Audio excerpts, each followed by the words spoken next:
Pour la situation en Afghanistan, vraiment, pour nous, c'est très, très dur. On perd de notre pays.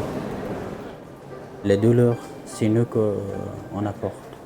Toujours, chaque seconde, chaque minute. On vit avec les douleurs. Firouz a presque 30 ans, il est afghan et il a vu son pays tomber aux mains des talibans.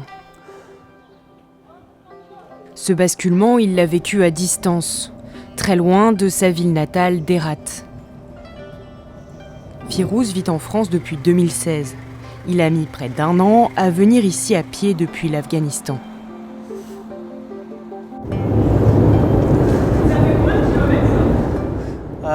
Presque 10 000, je sais pas. Ah oui, j'ai l'habitude. Depuis, il vit dans le Val d'Oise et étudie en Seine-Saint-Denis. Vous avez une tête différente. Oui. Avant j'étais avec un bar, maintenant je n'ai plus. Ses études, il les avait choisies avec l'idée de rentrer un jour dans son pays natal. Je suis en L3 sciences politiques à Paris 8. Il faut qu'on apprenne la politique pour qu'on puisse changer les situations en Afghanistan. Mais l'arrivée des talibans au pouvoir le 15 août a tout bousculé. J'avais un plan quand j'ai terminé mes études, que je puisse aider mes peuples. Je peux servir les choses que j'ai apprises en France. Mais malheureusement, tout est projet et programmé disparu. La Plaine, Stade de France. Vous êtes souvent sur Facebook? Ah oui, il y a des journalistes qui encore existent en Afghanistan. Ils mettent plein de trucs sur Facebook. Actuellement, il n'y a pas de TV qui passe la vérité. Châtelet, Léal. En ce moment, Firouz dort mal. Il oublie ses clés et n'aime pas rester seul. Et ce soir, je vais chez un ami. On va discuter ensemble. On ne veut pas qu'on reste chacun chez nous. Pour nous, c'est très, très dur. On perd de notre pays. À ses yeux, les talibans ne sont pas qu'un vague souvenir.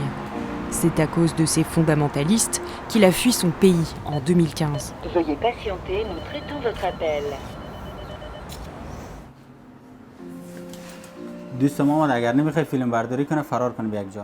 À l'époque, Firouz s'engage pour les droits des femmes et lutte pour l'égalité des genres dans une association. Et là, en 2012 ou 2013 Ça, c'était où?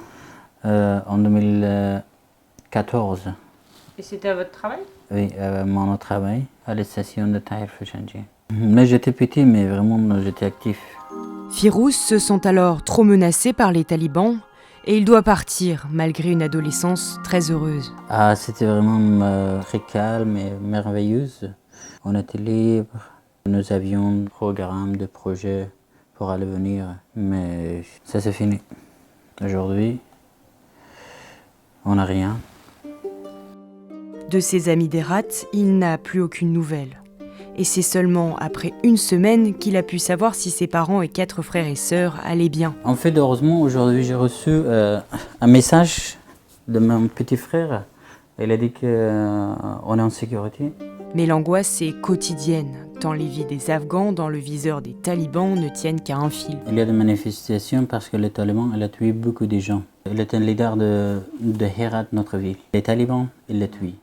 Pour Firouz, la perspective d'un retour en Afghanistan s'est éloignée brutalement.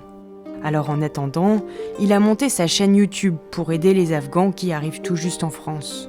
L'assurance maladie, le renouvellement de la cellule.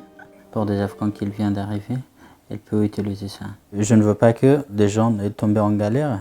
J'ai même vu un truc sur Uber Eats. Ah oui, il y a d'autres choses, comment on peut faire une déclaration de CAF, comment on peut regarder les films en langue française. Si on vous avait dit un jour que vous seriez à Paris en train de vivre, vous y auriez cru quand vous étiez petit? Jamais. Les destins qu'ils nous envoient vers d'autres pays.